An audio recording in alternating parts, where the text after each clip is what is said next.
apa acara pada malam ni. Panjang lebar kenal saya, memang saya pakar saraf, bedah saraf. Kalau pakar bedah saraf ni tak lari daripada merawat otak dan juga saraf tunjang yang termasuk juga sakit belakang dan juga saraf-saraf yang keluar daripada tulang belakang lah. Okey. Seperti yang kita ketahui, sakit belakang ni dah menjadi lumrah antara salah satu masalah kesihatan yang melanda di kalangan, dia tidak kira umur, jantina ataupun waktu bila. Sebab setiap daripada kita bergantung daripada mungkin disebabkan genetik ataupun kita punya aktiviti harian kita, sama ada di tempat kerja, sosial, kita terdedah kepada sakit belakang. Ya. Jadi sakit belakang ni boleh datang bila-bila masa dan tidak kira bagaimana teruknya ataupun tahap kesakitan tu diterima. Sebab apa? Kalau diikut daripada World Health Organization, sakit belakang ni merupakan masalah kesihatan yang menyebabkan kualiti hidup seseorang tu terganggu. Disebabkan apa? Kalau sebenarnya kita warga kerja ataupun warga pelajar, kita pun sendiri tahu kebanyakan pesakit akan selalu MC, selalu tak boleh nak datang kerja, atau pada student, kebanyakannya dia akan tinggal kelas disebabkan sakit belakang. Kalau kita sakit kepala, pening kepala, maka ubat boleh hilang kalau lepas tidur. Tapi kalau misalnya sakit belakang ni, kadang-kadang kita nak bergerak, nak semayang pun kadang-kadang susah. Apatah lagi kalau nak melakukan aktiviti-aktiviti riadah, rekreasi semua tu. Berbasikal ke, main bola sepak ke, bersukan lah maksud saya. Jadi dia memang mengganggu kualiti hidup seseorang. Itu yang pertama, ada sakit belakang. Yang kedua pun sakit saraf juga, sakit kepala. So maknanya kedua-dua ni, saya rasa kalau siapa dah buat lama insurans tak kaful kesihatan ni, kadang-kadang sakit belakang ni dengan sakit kepala ni mungkin antara yang selalulah kita temui hadapi. Bahkan saya di hospital pun boleh dikatakan hampir 80%, 90% saya banyak merawat mereka yang mengalami sakit belakang. Bila bercerita tentang sakit belakang ni maksudnya sakit tulang belakang adalah daripada sakit belakang leher, sakit belakang antara tulang belikat sampai sakit belakang pinggang lah. Itu ada sakit belakang lah, tapi selalunya saya sebenarnya ada beberapa slide yang saya boleh share lah untuk memudahkan ni. Bolehkah saya share slide ni? Boleh, silakan. Okey.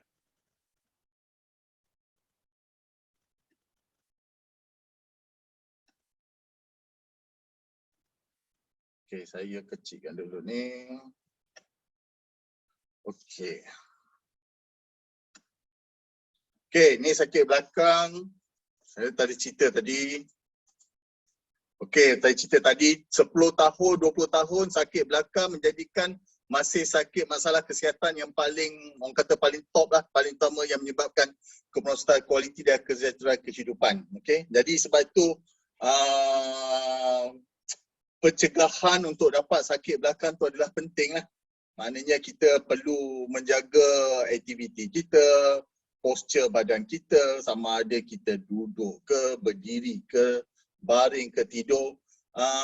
Lifestyle change ataupun modification tu adalah amat penting. Terutama sekali waktu MCO ni kita banyak duduk kat rumah, banyak work from home, kadang-kadang duduk berjam-jam di atas kursi untuk sama ada melakukan kerja ataupun learning ke apa, itu juga boleh menjadi risiko yang membawa kepada sakit belakang.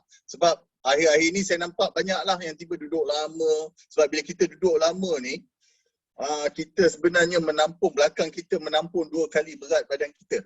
Okey, kalau kita duduk lama-lama, memang kita akan mudah mendapat sakit belakang lah kalau kita tak cuba sekali-sekala tu bangun, berjalan untuk melegakan supaya belakang kita tu rehat seketika. Lagi satu bersukan lah yang menyebabkan sakit belakang. Okey. Sakit belakang macam saya cakap tadi adalah sakit tulang belakang, sama ada sakit belakang tengkuk, antara tulang belikat ataupun sakit pinggang ataupun punggung lah. Kalau kita lihat daripada slide ni, boleh katakan hampir 62% kebanyakannya di antara kita ataupun yang pernah kita dengar selalu akan berkata ataupun mengadu pasal sakit belakang pinggang. Sebab apa? Sebab pinggang kita ni menampung berat badan kita. Kalau sakit tengkuk tu, dia menampung kepala kita yang lagi berat, yang lagi banyak tu. Kadang-kadang dia lagi, orang kata dia lagi pergerakan dia banyak. Sebab tu sakit tengkuk tu juga merupakan salah satu sakit belakang lah. Okay? Jadi dia punya faktor atau mekanisme risiko untuk dapat sakit tengkuk ataupun sakit pinggang ni adalah hampir serupa, ya. Tidak ada beza. Kenapa sakit antara tulang belikat tu kurang daripada 2%? Disebabkan kita ada tulang rusuk. Jadi bila kita ada tulang rusuk tu, kita tulang belakang kat situ dia lagi kukuh lah. Lepas tu dia tak banyak pergerakan berbanding dengan tengkuk dan juga pinggang kita. Sebab pinggang kita juga dia menampung tulang pinggul ataupun tulang punggung. Itu yang menyebabkan sekiranya kita melakukan pergerakan yang terlebih ataupun tidak berhati-hati ataupun duduk terlalu lama, kita boleh mendapat sakit belakang pinggang ataupun sakit kat kawasan tersebutlah. Lagi satu, bila siapa yang dapat sakit antara tulang belikat ni, kadang orang selalunya takut sakit dada, takut sakit jantung dulu selalunya. Jadi akan diperiksa berkenaan itu yang penting, yang boleh untuk memastikan bukan disebabkan sesuatu yang lebih serius yang datang daripada paru-paru ataupun jantung. Daripada 100, kalau misalnya kita ambil, memang di antara kita ada risiko dapat sakit belakang. Mungkin daripada 80% yang sakit belakang, selalunya sakit belakang tu akan hilang dengan sendirinya. Sama ada makan ubat, berehat, 80%. Tetapi ada 20% di antara yang mendapat sakit belakang, yang kerap mendapat sakit belakang tu tidak hilang dan selalu datang berulang-ulang. Daripada orang kata daripada frekuensi ataupun daripada tahap kesakitan sakit belakang itu juga kita kena pastikan tidak ada yang kita kan ada perkara yang serius yang menyebabkan sakit belakang, ataupun kalau dalam bahasanya reflex. Reflex ni amat penting untuk kita ketahui, sebab ini adalah sakit belakang yang perlu dirawat segera ataupun perlu disiasat segera. Contoh refleks yang kita kena ketahui sama sakit belakang ini adalah serius adalah kalau seseorang tu mempunyai sejarah kanser. Sebab kanser ni dia boleh merebak mana-mana di dalam tubuh badan kita, termasuklah tulang belakang. Jadi siapa yang pernah ada sakit kanser usus ke, kanser paru-paru ke, payudara ke, jadi kalau tiba-tiba ataupun mula mengadu sakit-sakit belakang, jadi penyiasatan ataupun perlu jumpa doktor untuk memastikan sama ada tulang belakang tu tidak terlibat dalam merebaknya kanser tersebut. Yang keduanya, kemalangan. Kalau misalnya dia baru jatuh tangga ke, masa main sukan terjatuh ke, beriadah terjatuh ke, tambah-tambah lagi kalau aksiden kemalangan jalan raya kan, kadang mula mengadu sakit-sakit belakang, susah nak berjalan, kadang-kadang tu tidak boleh bergerak tangan ataupun kaki. Itu juga perlu dipastikan sama ada tulang belakang tu tidak retak ataupun beralih. Bila kalau tulang belakang yang retak atau beralih, kadang-kadang dia boleh memberi risiko menyebabkan saraf tunjang kita, saraf tunjang tercedera. Bila saraf tunjang tercedera, dia boleh menyebabkan gangguan daripada pergerakan anggota badan, termasuklah untuk buang air besar dan kecil. Yang ketiganya, selalu yang demam panjang, selalu demam yang berpanjangan. Demam yang berpanjangan ni selalunya kita kena pastikan tidak disebabkan oleh jangkitan kuman, terutama sekali TB lah. TB zaman dulu ada juga dulu selalu TB lah, tapi ada juga kuman-kuman lain juga boleh menyebabkan jangkitan pada tulang belakang. Terutamanya budak-budak kecil. Kalau budak kecil dia dah ada mengadu pasal sakit belakang ke, susah nak berjalan ke, kadang-kadang mungkin masa lahir ada saluran daripada kulit, saluran halus yang berhubung kulit ke tulang ke dalam ke saraf tunjang. Ini boleh menyebabkan sakit belakang disebabkan kuman masuk, boleh menyebabkan meningitis ya. Lagi satu, kalau ada simptom gejala susah buang air kecil atau air besar. Ini kadang-kadang kalau sesiapa yang pernah ada slip disc, selalunya dia datang sakit, lepas tu kadang ada sakit kebas-kebas atau sakit turun ke kaki ataupun ke tangan, dan mula mengadu susah nak buang air kecil atau air besar. Ini dimungkinkan saraf yang pergi ke tempat air buang air kecil atau air besar tu sudah terganggu disebabkan tekanan daripada disc yang tergelincir ataupun slip disc lah. Lepas tu kalau sakit belakang waktu tidur, sakit belakang waktu tidur ni pun adalah satu red flag yang kita kena jagalah. Kalau dia sakit belakang waktu tidur, kiri kanan susah nak duduk diam tidur, ataupun waktu tidur tiba-tiba sakit belakang, ataupun dia bangun sakit belakang berpeluh. Itu antara tanda-tanda sakit belakang yang serius yang perlu disiasat lah. Lepas tu kalau sakit belakang yang serius ni, kalau dia duduk senang-senang kebas di tempat kawasan duduk ni. Ni dia orang kata kalau sakit belakang dipanggil saddle. Saddle ni macam kalau kita naik basikal tu, kawasan tu kita rasa kebas. Kalau kawasan tu je kita rasa kebas, itu pun adalah sesuatu yang perlu dia kira antara tanda-tanda sakit belakang yang serius. Dan akhir sekali, kaki atau tangan semakin lemah atau semakin sakit atau hilang rasa sentuhan. Ini disebabkan saraf tersepit. Selalunya kalau disc yang tergelincir, yang terlebih tergelincir itu, dia menekan saraf yang keluar dari tulang belakang, dia akan menyebabkan gejala seperti inilah. Susah nak berjalan, tiba-tiba je tak boleh nak angkat kaki, tak boleh nak pakai selipar, susah nak naik tangga atau turun tangga. Itu adalah salah satu gejala yang serius yang menandakan saraf yang keluar daripada tulang belakang itu tersepit. Jadi perlu berjumpa doktor untuk rawatan segera atau penyiasatan segera lah. Tulang belakang kita ni mempunyai banyak struktur, dan sakit belakang ini boleh datang daripada mana-mana struktur tersebut. Sebab tu sakit belakang ni amat kompleks. Dan sakitnya datang dengan pelbagai bentuk dan juga tahap kesakitan, dan juga bergantung kepada pergerakan seseorang itu yang melibatkan sakit belakang. Misalnya kalau sakit belakang tu sendi fasek. Sendi fasek ni adalah sendi, dia macam sendi lutut aja yang menghubungkan antara tulang belakang dan tulang belakang, di mana dia antara tulang belakang ni kalau tengoknya, ini tulang belakang, di antara tulang belakang tu adalah cakra. Cakra kita ni dia tulang rawan aja sebenarnya. Tulang rawan dia lembut ya, tetapi di dalam cakra ni pun dia ada dua komponen, iaitu dinding dia dan dia punya pusat. Dan kedua-dua komponen cakra ataupun disk tulang belakang ni dia mempunyai bahan yang berlainan. Dan pusat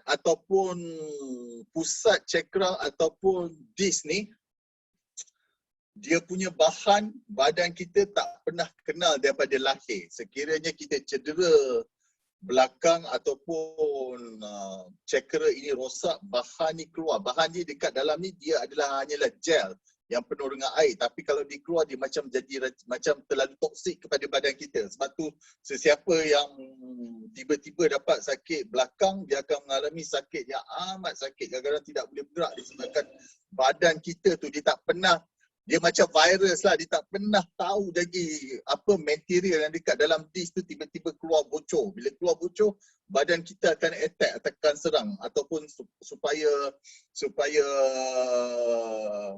bahan ni dia tak merebak mengganggu struktur-struktur yang lain di tulang belakang tersebut lah. Kalau nak diketahui, nama dia adalah panggil nukleus kepada disk tersebut lah. Dan dinding cakera ni dia amat kukuh, memang susah nak koyak. Kalau misalnya dia koyak, maknanya sama ada dinding tu sudah rapuh ataupun disebabkan daya terlalu kuat ataupun pergerakan badan kita, posisi badan kita yang tidak betul menyebabkan dinding cakera ni koyak. Bila dinding cakera ni koyak, dia akan menyebabkan kesakitan lah. Itu adalah faktor yang menyebabkan sakit yang datang daripada cakera ataupun disk yang terletak di antara tulang belakang. Berbalik kepada sendi fasek tadi, sendi fasek ni selalunya orang yang dah berumur makin tua, bila dia dapat arthritis, dia dapat sendi fasek. Dia sakit fasek. Okey, sakit fasek ni kalau dia bergerak ke kiri, ke kanan, berjalan, tidur ke kiri atau ke kanan, dia rasa tak sedar. Dia macam sakit arthritis lah. Selalunya pagi-pagi bila bangun tu dia rasa macam berat aja. Nak turun daripada katil susah ataupun nak naik katil pun susah. Bergantung sendi fasek tu belah mana yang lagi arthritis tu makin teruk, sama ada kiri atau kanan.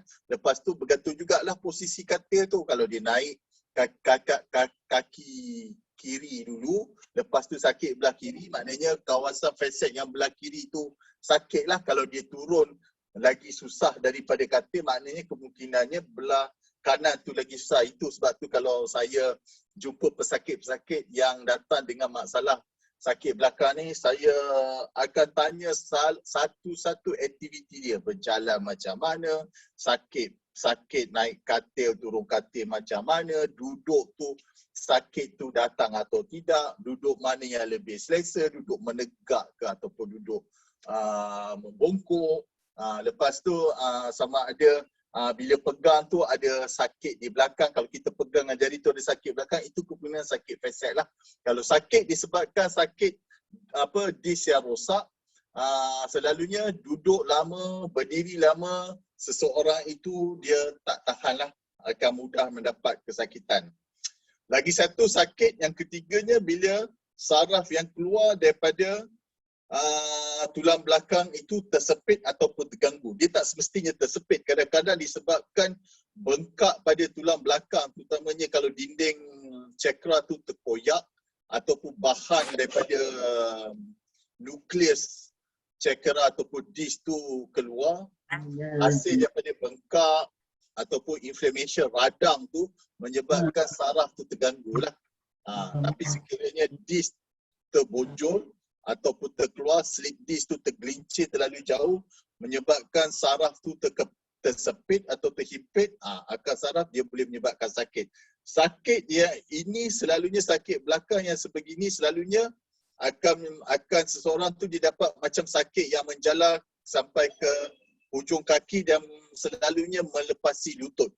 Okey, kalau dia tak melepasi lutut, kemungkinan besar kalau dia hanya sakit belakang, dia hanya menjalar sampai ke bahagian punggung ataupun bahagian peha aja, tak melepasi bawah lutut, kemungkinan besar sakit ini disebabkan sakit fasek. Okey.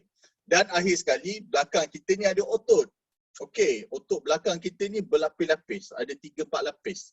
Jadi kalau ada cedera ataupun kekejangan pada mana otot belakang tersebut, kita juga boleh mendapat sakit belakang. Itu kadang itu yang saya kata, kalau orang yang sakit belakang ni 80% akan pulih dan sakit belakang tu mungkin tak datang, tetapi 20% tu akan mendapat sakit belakang yang berulang-ulang dan senang mudah sakit belakang. Yang 20% ni lah selalunya mungkin disebabkan sakit belakang tu disebabkan kerosakan pada mana-mana komponen pada tulang belakang, sama ada fasek, disk ataupun tulang belakang itu sendirilah, ya. Dan selalunya otot belakang ni dia jarang lagi untuk datang semula. Mungkin datang pun bila kita buat aktiviti yang sama. Kadang-kadang kita dah lama tak exercise, tiba-tiba exercise. Macam saya juga kalau operation tu, kadang-kadang kalau 7-8 jam tu, kadang-kadang sakit tengkuk, sakit belakang juga. Kalau berdiri sampai 7-8 jam, itu juga boleh melanda ataupun sesiapa pun mengalami itu. Saya cakap posture kita ataupun aktiviti yang kita lakukan tu juga boleh menyebabkan kita boleh mendapat sakit belakang. Okey, proses bagaimana tulang belakang ataupun komponen-komponen tulang belakang kita itu haus ataupun kita panggil degeneration. Sebab lumrah manusia semakin kita berumur, semakin tua, badan kita ni akan melalui proses wear and tear ataupun haus lah. Jadi kalau awal-awal kita muda, tak ada pernah cedera, tulang belakang dengan sendi, dengan sendi semua lawa lah, licin, tulang tak sendi tak kepit, dia punya cakera tu kalau kita tengok dia punya nukleus kat dalam yang warna kuning ni penuh dengan air, jadi dia ada macam absorber punya capacity, okey. Bila ada absorber punya capacity tu, kalau kita bergerak dengan hentak tu dia baguslah, dia absorb hentakan tu dengan daya, jadi kita tak rasa sakit belakang lah. Berat badan kita tu ditampung dengan daya absorber yang ada pada cakra ataupun disk yang masih sihat, ya. Tetapi kalau misalnya kita tercedera, tiba-tiba disk itu terkoyak, dia punya bahan di tengah-tengah di dalam nukleus disk tu keluar, ini kita dah mula akan mendapat tanda-tanda ataupun gejala-gejala sakit belakang. Duduk tak boleh tahan lama, berdiri tak boleh tahan lama, jalan sikit beberapa meter, beberapa minit dah rasa lenguh-lenguh kat belakang. Itu adalah tanda-tanda disakitkan, disebabkan oleh gangguan kepada cakra yang kita panggil discogenic pain. Sebab dia datang daripada disc, dia panggil discogenic pain. Kalau dia datang daripada facet tadi, kita panggil dia facetogenic pain. Kalau pesakit datang sakit belakang, saya perlu bezakan dua ni lah, ya. Sebab kita nak perlukan rawatan mana yang bersesuaian. Sebab rawatan sakit belakang ni, kalau saya terangkan kemudian terlalu banyak dia punya approach ataupun pendekatan dia.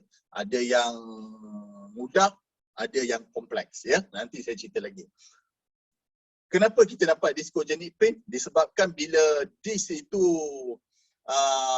rosak, bengkak, dia menyebabkan tekanan di dalam disk tu kuat, tinggi, terlalu tinggi. Bila tekanan di dalam disk itu terlalu tinggi disebabkan bengkak, dia menyebabkan air yang selalu kena bertukar ganti di dalam disk kita tu tak dapat masuk. Jadi bila dia tak dapat masuk, lama-lama disk tu akan menjadi kering. Bila disk tu menjadi kering, jadi dia punya kuasa untuk absorb hentakan bila kita duduk ke, bermain sukan ke, berjalan tu dia jadi kurang. Itu kadang-kadang kalau saya buat MRI, saya tunjuk pada pesakit saya, boleh tengok disk dia yang sihat, yang ke atas ke bawah ke yang masih ada air, yang kat tengah tu hitam. Maknanya kadang-kadang saya cakap dah berkarat.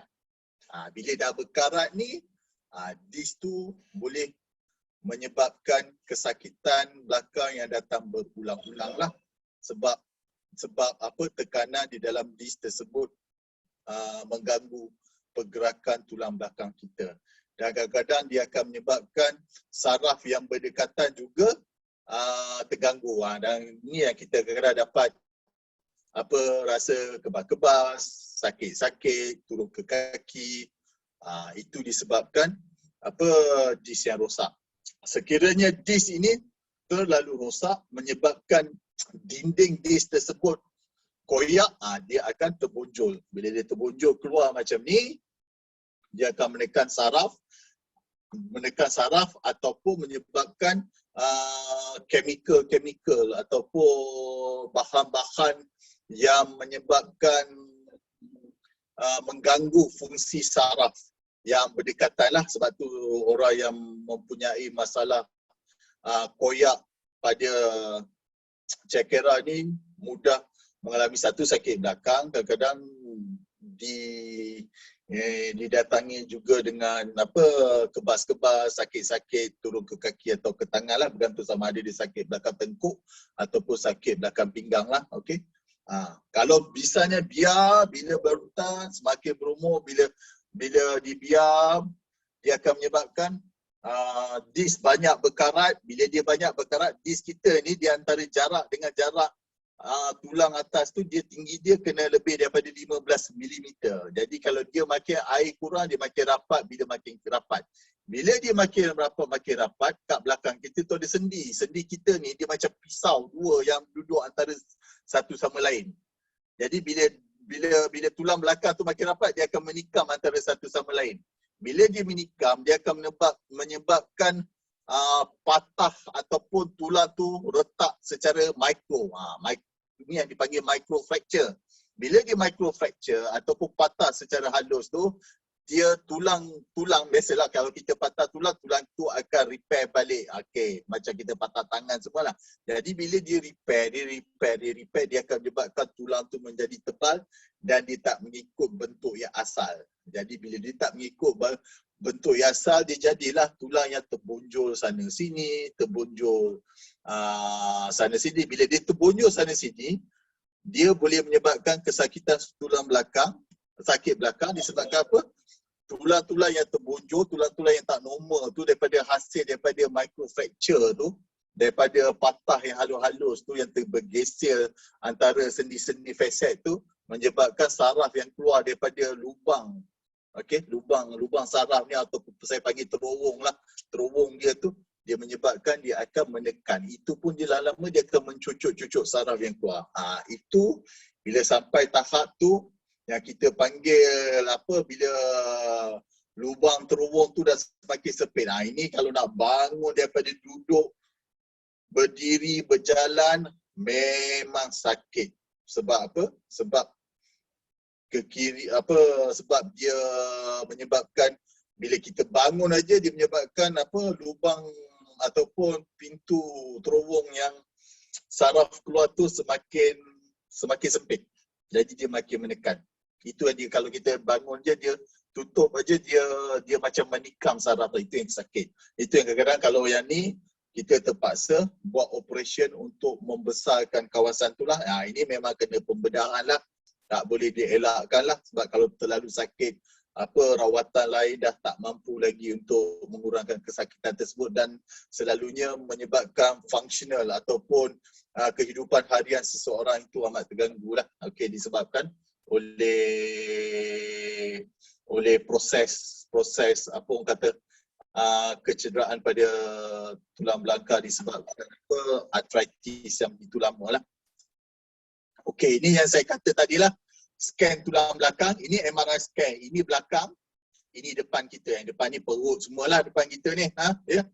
Jadi kat sini saraf tunjang kita. Saraf tunjang sebenarnya dah habis atas lagi. Yang kat sini saraf-saraf yang keluar lah.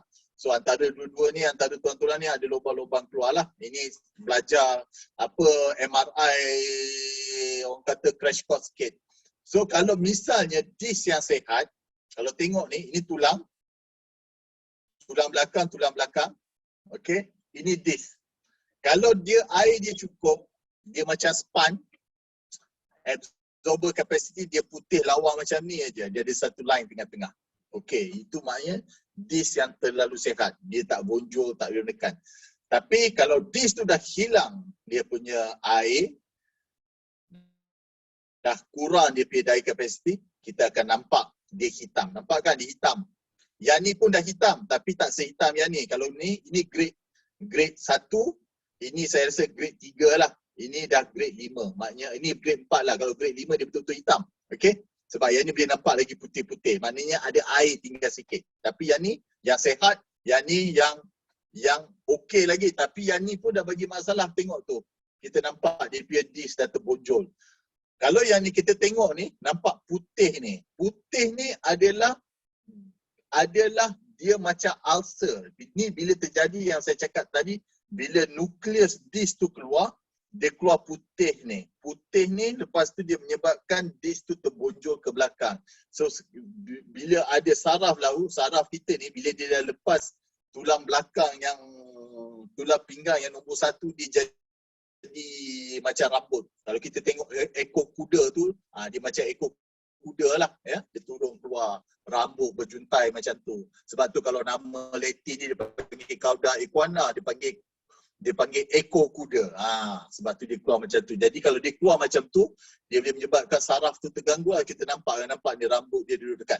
Yang putih ni saya cerita balik. Yang putih ni selalunya susah nak sembuh. Yang putih ni dia kalau saya umpamakan dia macam kudis. Okey?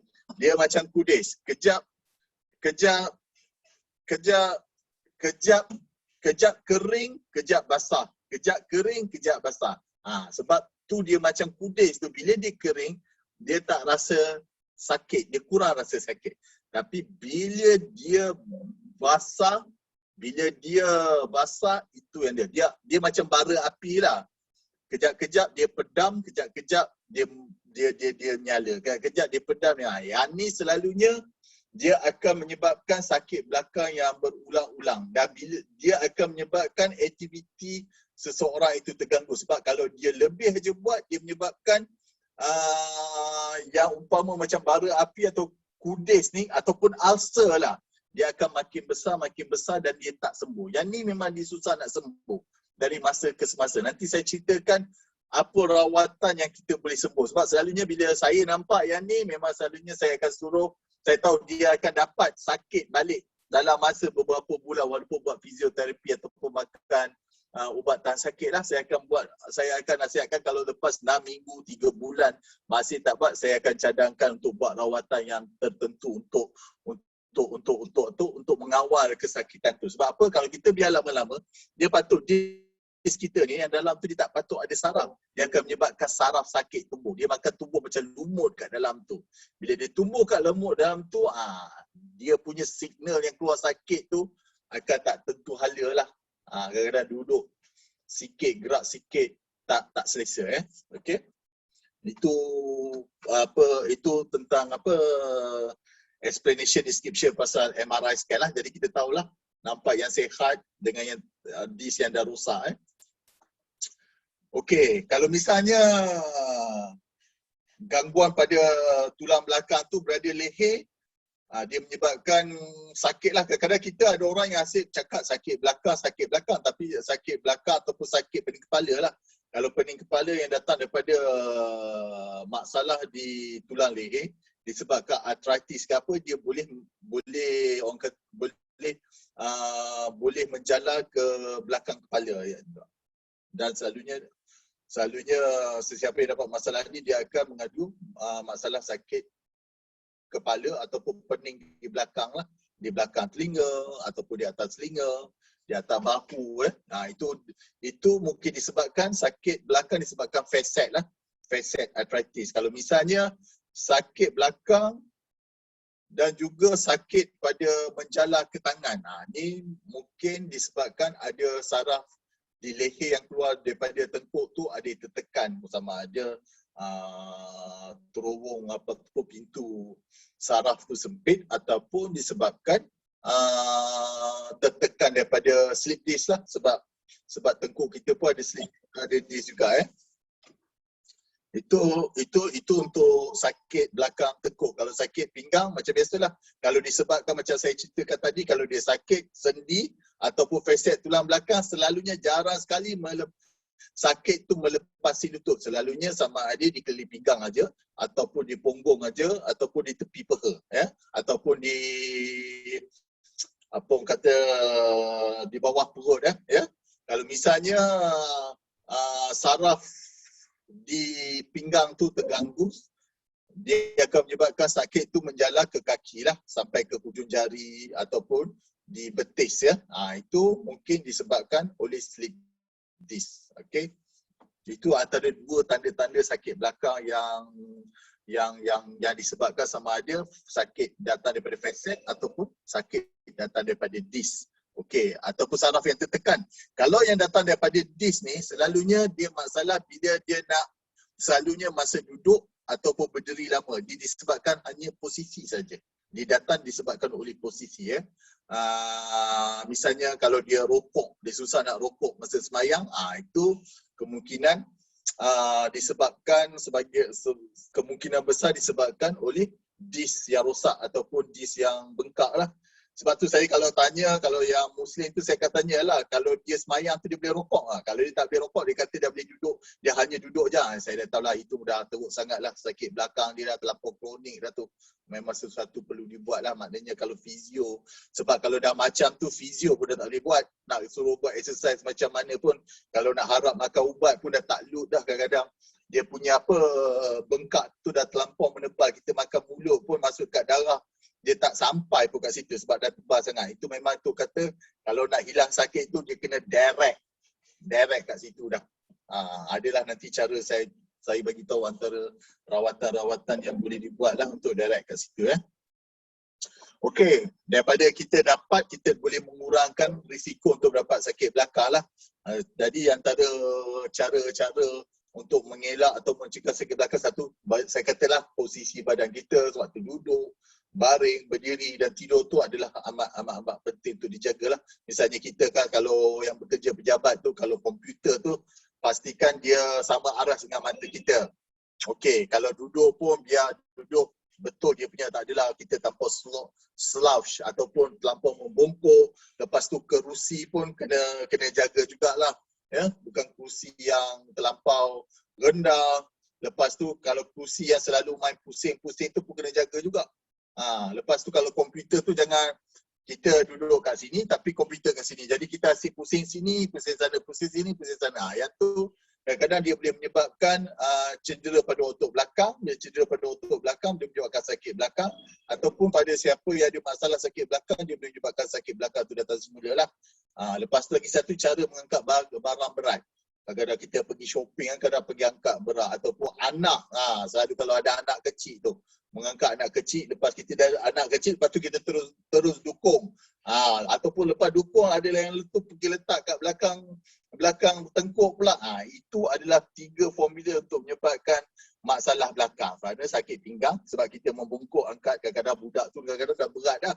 Kita angkat, lepas tu dukung, lepas tu kita tak belakang pula. Itu tengkuk kita pun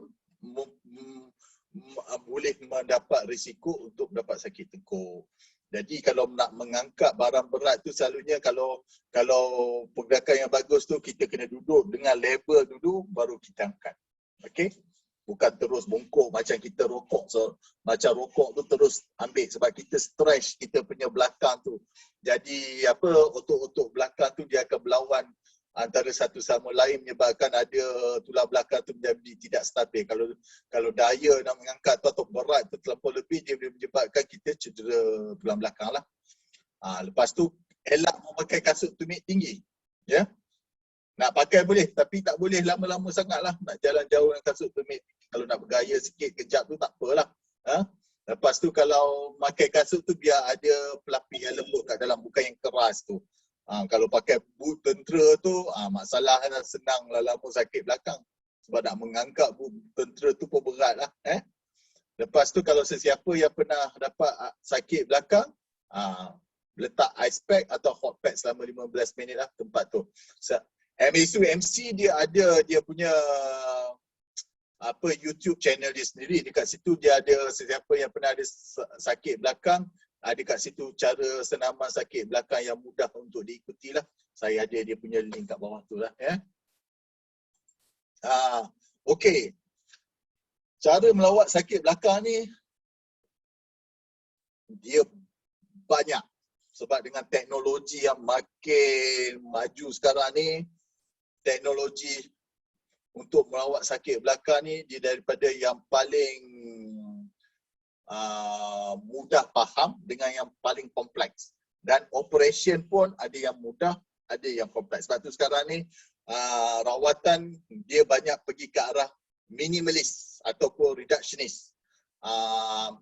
Zaman dulu bila teknologi yang baru-baru yang saya akan cerita ni tak ada lagi, memang kebanyakannya sakit tulang belakang kalau teruk sangat, pembedahan, open surgery. Open surgery ni masih mempunyai peranan, tetapi sekiranya dia kena ambil, kalau orang yang sakit belakang tu dia kena ambil dua kelas. Sama ada dia sakit belakang aja ataupun dia sakit belakang dengan masalah saraf terganggu. Okey, kalau dia masalah sakit belakang aja, kita hanya rawat sakit. Tapi kalau misalnya saraf dia terkepit, yang tu kita terpaksa selamatkan saraf, jadi sesuatu perlu dibuat. Kadang-kadang kita perlu membuang ataupun membetulkan struktur-struktur belakang yang menyebabkan saraf tu tersepit, okey, ataupun saraf tak stabil disebabkan aksiden, retak, saraf tunjang tersepit. Yang tu memerlukan pembedahan yang sama ada masuk skru ke, masuk yang selalu kita dengar lah, masuk implant. Jadi bila jenis-jenis rawatan kaedah sakit belakang ni, kalau daripada bawah yang paling biasa, yang paling simple selalu saya buat, kalau pertama kali kena sakit belakang, kalau tak serius dia boleh berjalan lagi, cuma sakit, selalunya saya suruh rehat.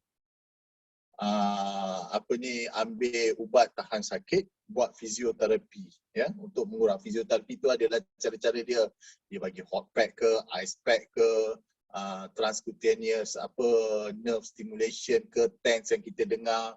Kalau misalnya orang tu besar ke apa, kita suruh kontrol dia punya berat. Kalau dia merokok, kita suruh hindarkan merokok, sebab merokok ni dia akan menyebabkan salur darah yang pergi ke disc tu jadi semakin sempit. Bila jadi semakin sempit, dia akan mudah mendapat rosak kepada dia punya disc ataupun cakral.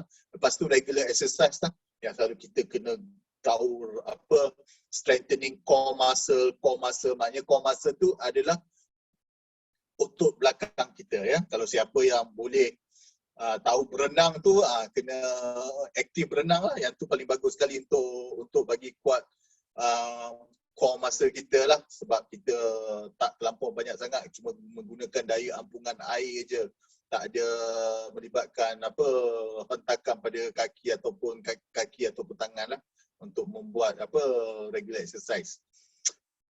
Dan keduanya, ambil ubat tahan sakit. Ubat tahan sakit ni pun dia banyak jenis untuk manakah kawasan dia bertindak. Ada yang ubat tahan sakit yang kita guna untuk merawat bengkak. Ada ubat tahan sakit yang kita bagi untuk otak kita tak dapat merasai sakit. Ni kadang-kadang saya cakap dia just signal tu tak sampai ke otak lah, ya. Jadi dia banyak, dia ada 3 jenis. Lepas tu salah satu ubat yang kita bagi, sebab selalunya bila kita dapat sakit belakang tiba-tiba ni, badan otot di belakang kita dia akan menjadi kejang. Ni kita panggil muscle spasm. Dia pergi spasm ni, dia kejang, otot tu jadi kejang. Sebab apa? Sebab secara semula jadi badan kita ni, bila dia cedera, dia akan ada protective mechanism. Maknanya daya pertahanan supaya tidak menyebabkan badan yang cedera tu makin cedera. Jadi bila jadi macam tu, otot kita akan spasm, dia protect. Jadi bila dia terlampau protect sangat, dia akan menyebabkan sakit belakang tu jadi teruk. Kadang-kadang tu yang kadang kita bagi ubat untuk losekan sikit sakit belakang tu. Selalunya sakit belakang awal-awal tu, kalau pertama kali kena, kadang doktor bagi 3 jenis ubat lah, yang direct, yang mengurangkan signal pergi ke otak. Lepas tu untuk mengurangkan kekejangan mengurangkan kekejangan pada otot belakang lah, otot di tulang belakang tersebut lah. Yang keduanya, kalau susah juga, sakit tak hilang, tak boleh nak bergerak, apa dia buat? Ubat tahan sakit tu boleh diinjek terus di dalam tulang belakang lah. Ini yang kita panggil dengan epidural. Yang ni selalu dia bagi steroid dengan ubat bius. Ubat bius yang selalu bagi kulit lah, yang nak bagi kebas pada kulit sebelum kita cucuk, macam lah ubat sebelum pergi untuk rawatan gigi ke apa, untuk mengurangkan sakit, ya. Untuk mengurangkan sakit. Sekiranya macam saya cakap tadi, apa dia putih yang macam ulcer tu, sekiranya sakit yang ni pun tak efektif. Selalunya ni preliminary teknis ni boleh tahan 3 minggu je. Steroid tu. Lepas tu sakit tu datang semula. Kalau sakit tu datang semula ke apa, kadang-kadang saya suruh bagi fizio tu. Kalau tak, kita bagi rawatan suntikan yang ni adalah teknologi baru yang menggunakan laser ataupun radiofrekuensi. Radiofrekuensi dengan laser ni, apa dia buat bila misalnya masalah disk yang rosak ataupun bila tekanan dalam disk tu terlalu tinggi disebabkan disk yang bengkak, apa dia buat? Dia akan mengurangkan tekanan pada disk tu. Dia mengurang. Kalau laser tu dia menyebabkan air kat dalam tu dia jadi warm. Bila air tu kurang dia menyebabkan disk tu menjadi lembut. Bila disk tu menjadi lembut, tekanan tu kurang. Jadi bila dia ambil macam kita ambil anak panah lah. Panah tu dia ada busa dia. Bila tekanan dalam disk tu kurang, ligamen yang ditekan, yang di-stretch ataupun yang ditarik oleh disk atau punjur tu akan tolak slow masuk dalam lagi lah. Kebanyakannya boleh, kebanyakannya tak boleh lah. Tak berapa tak boleh masuk semula, ada yang juga yang tak masuk semula, tapi kesakitan tu boleh berkurang disebabkan bengkak tu makin kurang lah. Yang radiofrekuensi pula selalunya digunakan untuk kalau disk tu dah tak banyak air lah, dah berkarat habis dah. Dia radiofrekuensi, dia menggunakan gelombang radio. Jadi bila gelombang radio tu dia menyebabkan bahan-bahan dekat dalam disk yang keras tu dia jadi lembut semula lah, dia gegar, dia pecah-pecah bagi retak-retak lah. Jadi bila dia kurang dan tekanan dalam disk tu, pressure dalam disk yang bengkak ataupun tekanan dalam disk yang tu berkurangan pun juga boleh membantu mengurangkan kesakitan belakang tersebut. Okey. Next, yang lebih-lebih serius kalau tak boleh buat ataupun disk tu liat ke apa, sakit tu masih datang, ini melibatkan pembedahan. Pembedahan ni dia yang selalu kita dengar, bila pembedahan ni buka kulit, buang tulang semua, buang disk, letak besi semualah. Kalau endoskopik ni dia ada satu lagi yang menggunakan kamera. Melalui kamera tu kita boleh masuk, kita boleh ambil disk semualah yang dipanggil endoskopik lah. Nanti saya tunjuklah apa yang buat. Lepas tu kalau tak stabil, tulang terlampau rosak, kita mungkin kena masuk disk tiruan, cakera tiruan untuk bagi ketinggian tulang belakang tu normal semula lah, dengan masuk disk tiruan ataupun artificial disk dengan dikukuh dengan tulang skru ataupun rod lah. Okey, dia panggil knee replacement. Jadi dengan melihat kaedah untuk rawatan sakit belakang ni, memang ada yang simple dan sampai yang paling kompleks lah. Okey, jadi risiko dan kos juga berbeza. Okey, kalau yang simple risiko dia rendah, murah lagi. Kalau yang kompleks ni risiko dia tinggi, kos dia tinggi sebab dia melibatkan implan. Implan ni memang mahal. Lepas tu bila risiko tinggi, risiko komplikasi tinggi daripada segi jangkitan, daripada segi masa untuk pulih pun banyak. Bila dah buat pembedahan, buat operation lebih, masa untuk pulih juga mengambil masa lah. Okey, ini hanyalah ringkasan. Kalau rawatan sakit belakang bergantung pada punca tak pada tulang belakang. Jadi rawatan ni pada punca. Kalau misalnya disk tergelincir je, kadang-kadang kita boleh buat radiofrekuensi atau laser atau pakai endoskop ataupun pakai mikroskop. Okey. Kalau misalnya spondylosis ni bila dah tulang tu semakin rapat, kita boleh buat radiofrekuensi untuk disk yang berkarat. Kalau dia runtuh, kalau disk ni runtuh terus, kita kena letak disk tiruan lah untuk mengembalikan semula ketinggian tulang belakang di antara tulang belakang tu. Kalau misalnya stable yang menyebabkan sendi kat belakang ni retak, patah, jadi kita kena kukuhkan semula dengan masuk rod dan juga skru lah. Okey.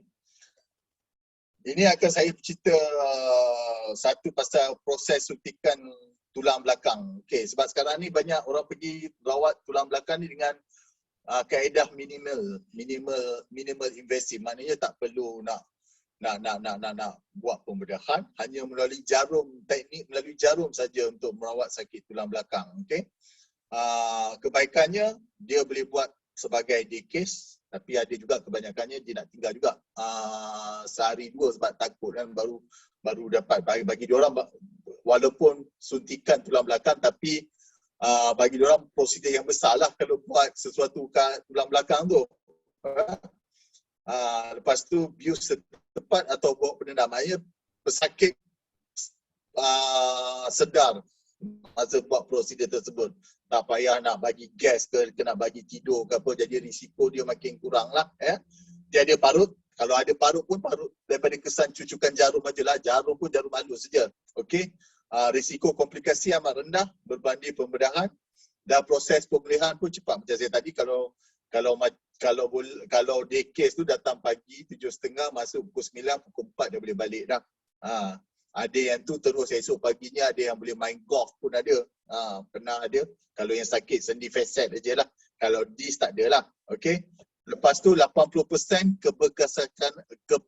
keberkesanannya tinggi. Kalau bersesuaian lah dengan apa masalah menyebabkan sakit tulang belakang.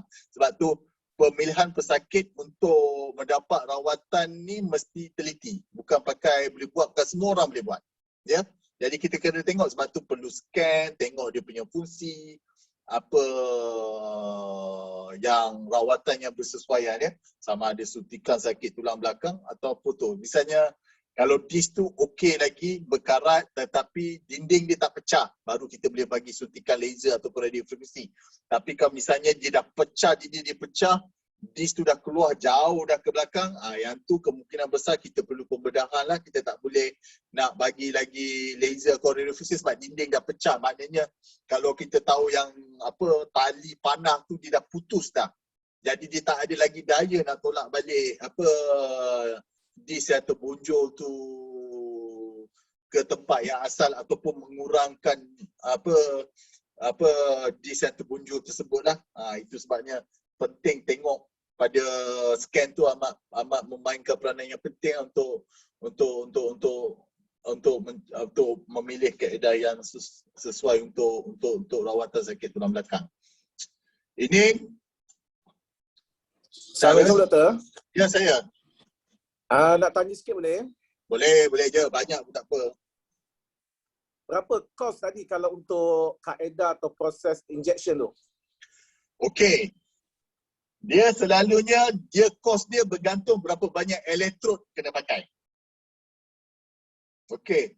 Selalunya kalau buat bagi inject pada disc sahaja, dia tak lebih, kalau sebab disc saja, kalau pakai satu elektrod, kalau tinggal satu malam sahaja, lebih kurang 13 ke 15.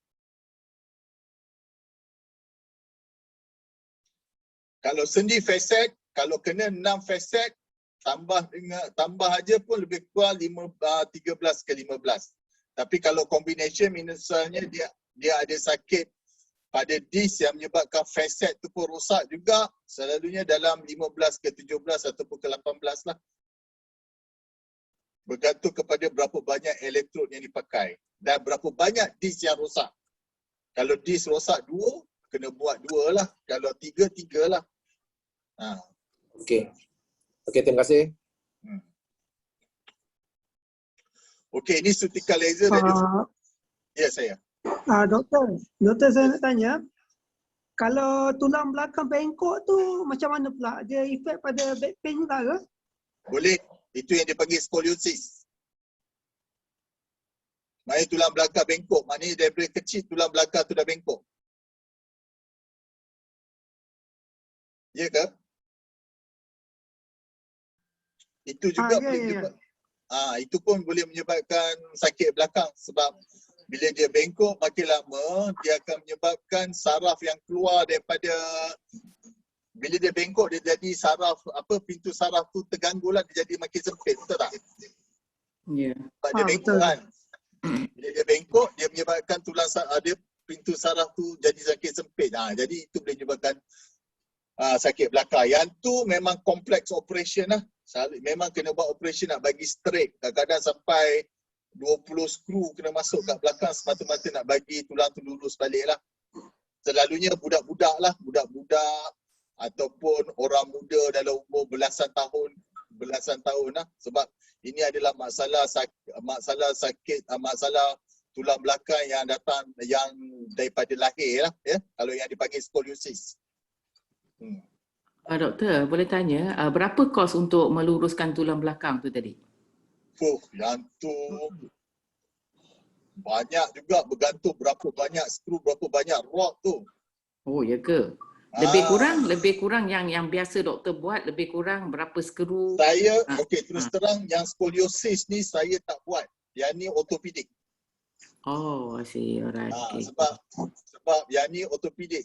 Saya pernah juga belajar buat, tapi dia ortopedik lah lagi senang sebab dia sebab specialty dia memang masalah specialty tulang. Okey. Terima kasih doktor. Dia banyak. Selalunya kalau tanya saya, kos dia boleh mencecah sampai 100 ke 120 ribu lah. Banyak mahalnya. Memang sebab dia bergantung kepada berapa banyak skru. Bayangkan kalau 20 skru, kalau 1 skru 3,000, belum masuk rod lagi.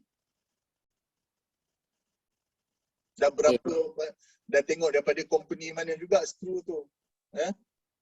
Oh, maksudnya skru tu ada perbezaan dari segi local product ataupun international ke? Macam tu? Local product, international product, company mana, skru tu, teknologi apa, itu akan bergantung mahalnya implant tu lah.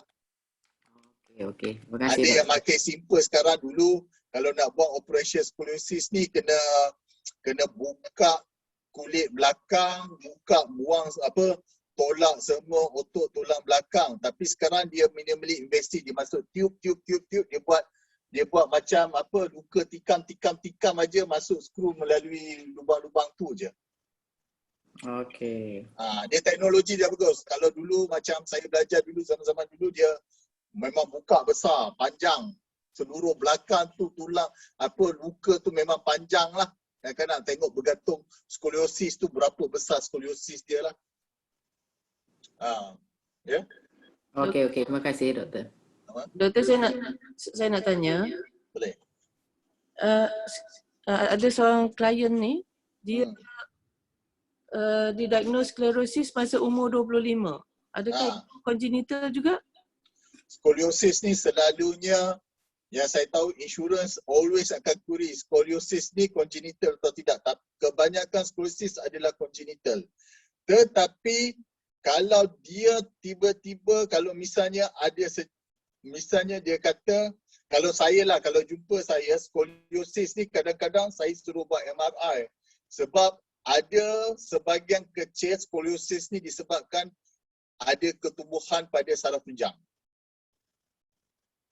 Bila ada ketumbuhan pada saraf tunjang, dia menyebabkan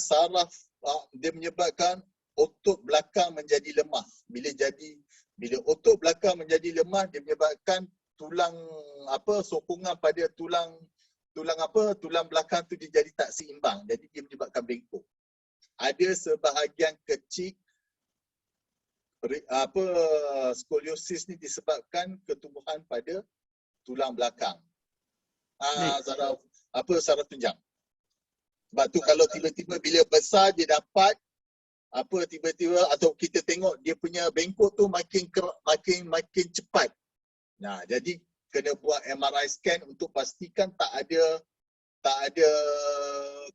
ada ketumbuhan di saraf tunjang lah. Baik, terima kasih doktor. Sama. Ada soalan lagi? Ada, okey. Ini suntikan laser radiofrekuensi lah.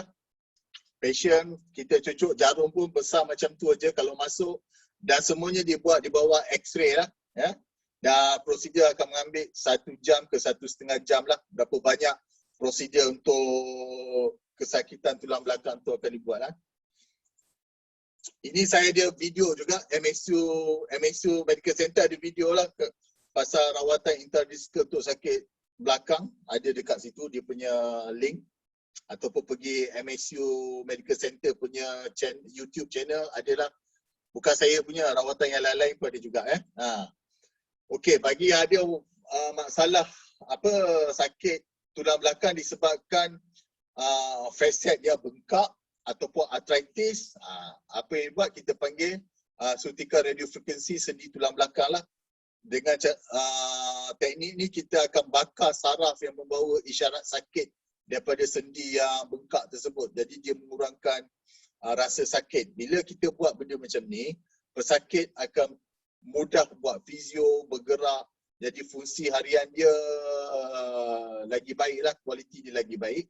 Dan masa ni kita akan suruh pesakit tersebut untuk buat fizio lah supaya otot belakang dia semakin kuat untuk menampung sendi tulang belakang dia supaya tak mudah lagi mendapat arthritis ya.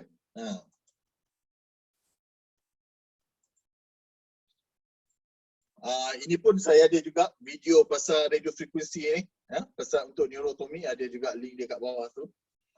Macam kalau misalnya nak bagi explanation bolehlah mengambil contoh ni. Next, endoskopik. Yang ni menggunakan teknik kamera lah, pakai skop macam apa laparoskop untuk cholecystectomy ke appendix boleh pakai endoskop. Ini pun minimally invasive surgery, lubang tak besar daripada 7 mm ke 13 mm lah. Bergantung saiz skop tersebut untuk yang ni hanya membuat disk yang terbonjol lah, yang tergelincir ya. Dia teknik yang pakai endoskopik. Teknik pun ni antara teknik yang baru lah daripada teknik yang seperti pembedahan mikroskopik diskektomi yang buat operasi bawah mikroskop. Sekarang ni boleh dibuang melalui endoskop. Okey, ni pembedahan tulang belakang lah yang kita tahu. Kalau yang lama dulu, kalau misalnya ada masalah tulang belakang, bila nak masuk court school ni, dia akan buat pembedahan besar macam ni lah. Buka kulit belakang, buang tulang belakang, masuk skru semualah. Okey, untuk masuk skru untuk bagi stabil tulang belakang tersebut. Jadi x-ray kita tu banyaklah nampak besi-besi ni kat belakang. Lepas tu teknik dia sekarang ni dia pakai tube-tube ni lah. Jadi dia masuk skru semua melalui tube, jadi rod panjang tu disambung aja semua. Itu teknik baru. Skoliosis yang panjang tu pun dah boleh buat macam ni dah. Akan bersusun lah, kadang-kadang berapa banyak tube, bergantung berapa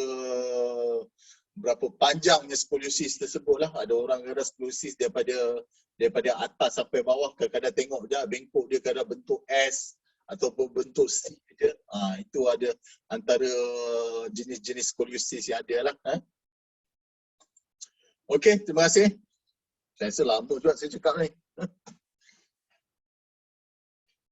Boleh diajukan apa-apa persoalan?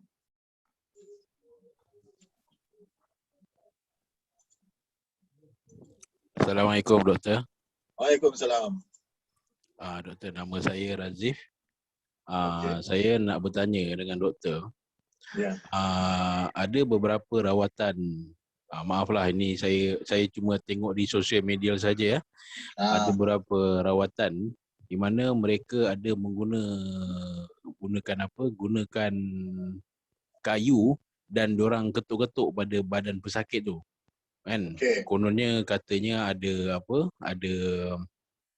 macam sakit belakang lah, saya tak pasti sama ada sakit belakang ataupun slip disc. Jadi mereka ni ada melukiskan, kononnya ada dituliskan situ ada berapa nombor macam L5, L4, saya pun tak berapa pastilah, tapi menggunakan rawatan ketuk-ketuk macam tu lah. So apa pandangan doktor? Dia kalau rawatan ketuk-ketuk ni, kalau tanya saya tak ada pengalaman pun rawatan ketuk-ketuk ni. Yang saya tahu ketuk-ketuk bila saya buat pembedahan tu, saya ada pengalaman. Okey. Dia kalau kita tengok chiropractor kita pun, dia menggunakan teknik yang sama. Kalau yang kita pernah tengok chiropractor, kadang dia suka juga merawat sakit-sakit belakang ni. Dia pulas tulang belakang kita, pergerakan posisi kita dengan cara-cara yang tertentu. Dia rawatan dia, tapi yang ketuk-ketuk ni, kalau saya nak bercerita pasal saraf lah. Saraf kita ni dia banyak jenis. Bila kita ada sakit, kalau kita ketuk-ketuk, kita akan memberi tekanan ataupun kita menyebabkan saraf yang lain, orang kata saraf yang lain lagi teruja lah, senang. Lagi dia punya aktiviti tu lagi tinggi. Misalnya sebab tu kita kalau kita sakit kan kita letak minyak urut. Minyak urut tu panas. Minyak urut. Jadi saraf yang panas tu, saraf yang bawa deria panas tu dia lagi tebal dari saraf sakit. Sebab tu kita lega. Ya. Itu dia punya fungsi. Jadi bila kita ketuk, ketuk tu adalah tekanan.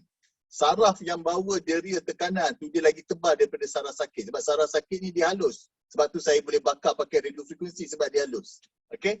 Jadi bila kita bagi tekanan dia hilang sakit sekejap sebab apa? Sebab oleh tekanan tersebut. Saraf membawa deria tekanan tu lagi orang kata lagi aktiviti dia lagi tinggi lah, signal dia lagi tinggi. Jadi otak kita tak rasa sangat sakit tu, jadi dia rasa daripada kesan ketukan tersebut lah. Itulah apa yang saya boleh explain lah. Sama ada keberkesanan dia ada atau tak ada, hanya boleh diimprovekan social media sajalah. Daripada technical buat comparison tak adalah, saya tak boleh nak cerita lagi panjang lah. Tapi daripada segi teori saya boleh bagi tahu kenapa ada kesan dia pada sesetengah orang dan sesetengah orang tak ada. Ya. Okey, macam fizioterapi juga. Kalau kita pergi fizioterapi pun, fizioterapi ada juga menggunakan kaedah yang lebih kurang sama. Tetapi diorang fizioterapi kaedah tu dah melalui proses klinikal dan sebagainya, ya. Okey. Terima kasih Doktor. Sama.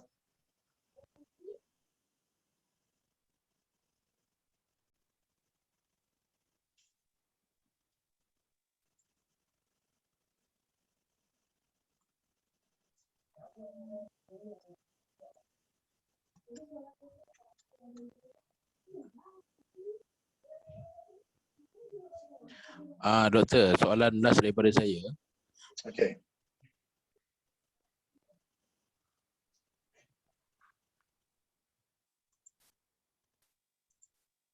Apa dia?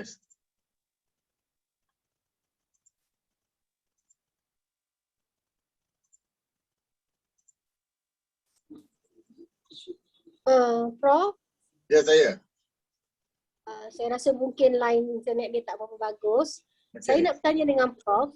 Okey, macam mana? Okey, saya ada masalah batu karang dalam buah pinggang.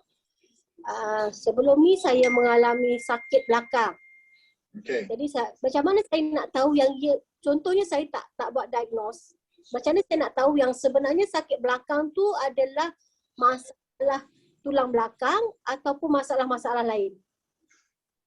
Kalau ada batu karang dalam buah pinggang, kalau sakit, dia sebenarnya sakit daripada buah pinggang tu boleh dirasa di tulang belakang disebabkan saraf yang datang daripada buah pinggang tu dia memang masuk ke dalam saraf tunjang yang memang kena masuk tulang belakang lah.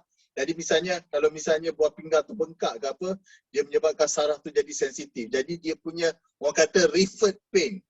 Maknanya referred pain, maknanya pain tu boleh rasa macam kita appendix juga. Appendix kita rasa kat situ tapi dia akan referred tengah-tengah perut juga. Jadi dia punya saraf dia berhubung cara macam tu. Kalau kita nak fikir dia punya wayar tu lah. Tetapi kalau nak tahu sama ada sakit belakang ni dia perlu pergerakan. Sama ada pergerakan kita terganggu atau tidak. Misalnya kata duduk lama rasa sakit, berdiri rasa sakit, pusing ke kiri ke kanan rasa sakit, jalan lama sikit rasa sakit. Itu kemungkinan sakit belakang tu disebabkan ada masalah pada tulang belakang. Sebab kalau sakit buah pinggang ni ataupun sakit batu karang tu dia datang tiba-tiba, kalau kita tak gerak pun kita rasa dia berdenyut-denyut, dia sakit. Ya? Itu bezanya.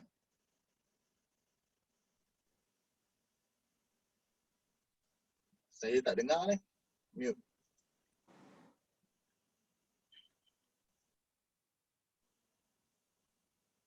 Prof, satu lagi soalan Prof. Boleh. Okey, daripada side Prof sendiri, pada stage yang berapa ataupun bagaimana kita nak identify yang slip disc ataupun sakit pada tulang belakang tu dah pun kritikal? Dia kritikal, dia sebenarnya senang je lah. Kalau dia sakit sajalah. Kalau dia sakit saja, maknanya dia mengganggu hidup dia. Saya selalunya, paling satu yang saya ukur adalah satu, dia menyebabkan, dia kalau dia duduk, dia tak boleh duduk lebih daripada 10 minit. Ataupun 20 minit. Lepas tu kalau dia berjalan, dia tak boleh berjalan lebih daripada 50 meter. Ataupun 50 meter tu kita ambil dalam berapa minit? 3 atau 5 minit. Okey. Lepas tu kalau baring tu nak tidur naik katil susah, sakit panjang, okey? Ataupun mengganggu dia. Lepas tu satu yang selalu mengganggu, dia nak semayang susah nak rukuk lah, dia start dah duduk semayang duduk. Itu maknanya sakit belakang tu dah teruk sangat lah tu. Itu kalau sakit saja. Tapi kalau dia sakit dengan masalah sakit tu mengganggu pada kaki dia. Maknanya dia susah nak berjalan, bila berjalan rasa lemah, pergi ke tandas, masuk tandas, duduk lama sikit, rasa kebas kaki, tiba-tiba rasa macam mati, tak rasa kaki. Itu masalah saraf dah tertekan. Yang tu sesuatu perlu diperiksa lah. Hello, Assalamualaikum doktor, nak tanya. Salam. Satu soalan lah bagi pihak kakak saya, dia ni macam dah tulang dia dah bengkok macam 30 degrees. So maksudnya dia jalan tu bongkok lah, cuma nak tanya kenapa dia macam nak mandi tak boleh mandi dengan air sejuk, mesti dengan air suam. Sampai macam tu sekali. Kenapa ya? Sebab apa ya? Sebab apa dia nak mandi dengan, sebab apa? Okey. Dia kalau sakit belakang ni, kalau dia baru-baru jadi, maknanya bukan sakit belakang yang kronik, sakit belakang yang acute, dia memang air sejuk yang dia boleh tahan. Tapi bila dia dah jadi kronik, air panas yang lagi bagus. Oh, I see. Sebab tu kalau orang yang baru sakit belakang, baru pertama kali sakit belakang, acute, selalunya ice pack lagi rasa selesa. Hot pack tak selesa. Sebab apa? Sebab masa tu bengkak baru jadi. Kalau kita bagi hot pack, bagi maknanya pack yang panas, dia lagi buat bengkak tu lagi teruk. Jadi bagi ice pack, dia bengkak tu senang surut. Tapi orang yang dah lama arthritis, macam tadi tulang dah bengkok kan, tulang bengkok tu saya rasa disebabkan disc tu dah kurang air, jadi dia menyebabkan tulang tu bengkok. Okey, tulang belakang bengkok. Jadi masa ni air panas yang lagi selesa. Ya. Sebab dia disebabkan dia masalah pada tulang. Bila tulang tu dia rasa panas, dia rasa selesa. Macam kita letak minyak panas lah. Ya. Okey.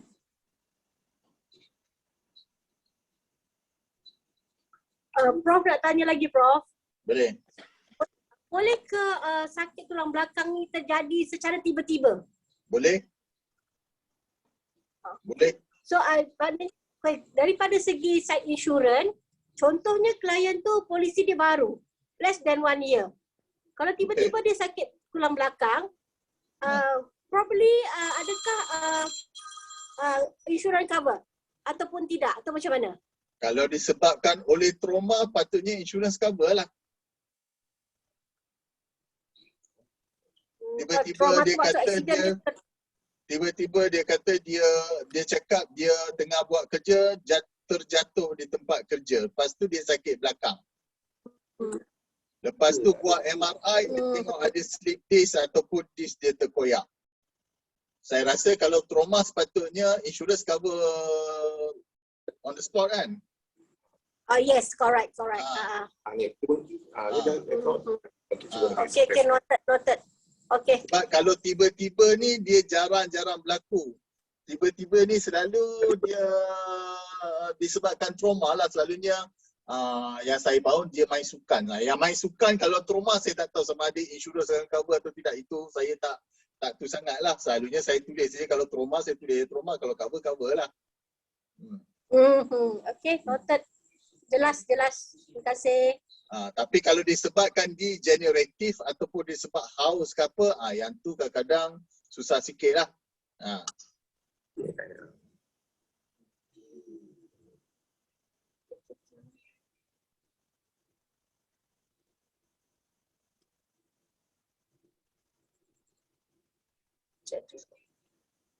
Adrian tak dengar lah.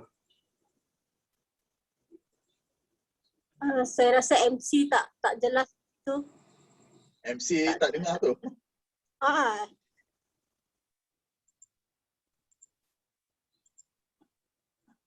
Cik Adrian tak dengar. Okey.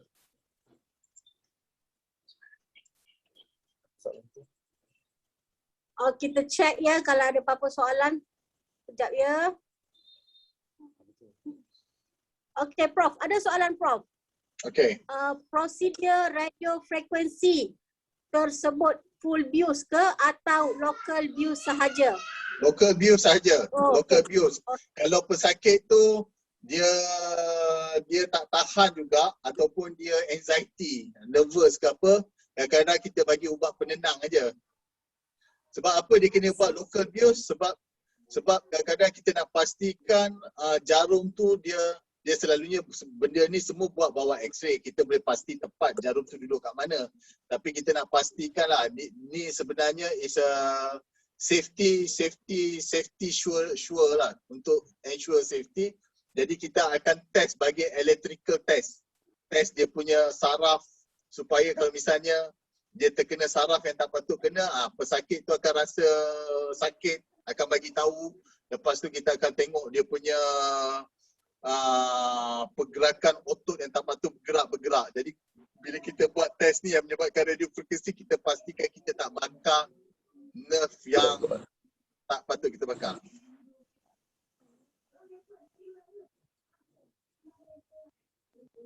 Apakah cara-cara ni ada soalan, apakah cara-cara yang kita boleh ambil untuk preventive measure untuk orang yang tak berapa nak muda ni? Nak kata tak boleh bergerak, kena bergerak. Yang penting tu lah saya cakap, jaga belakang tu.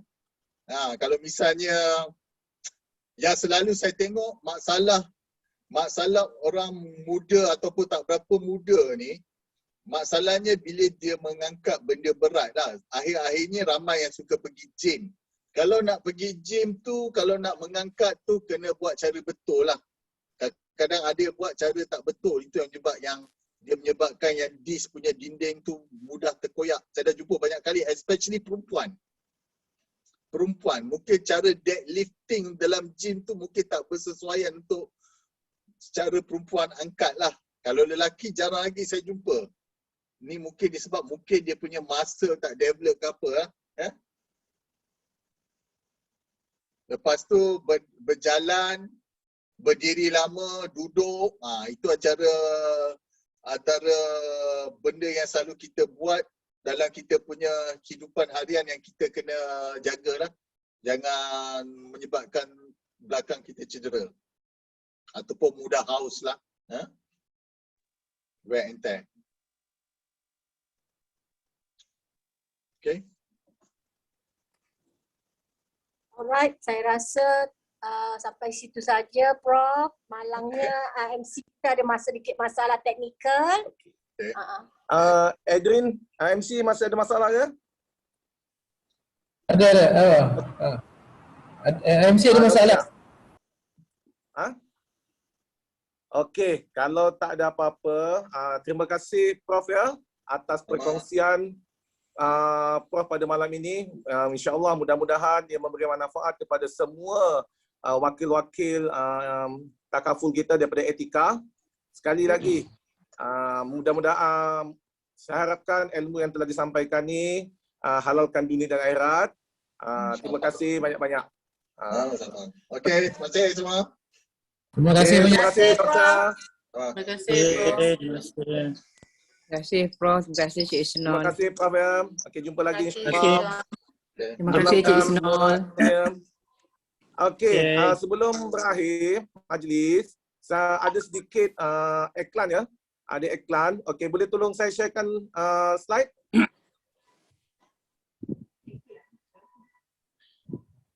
J, tolong. Halo? Okey.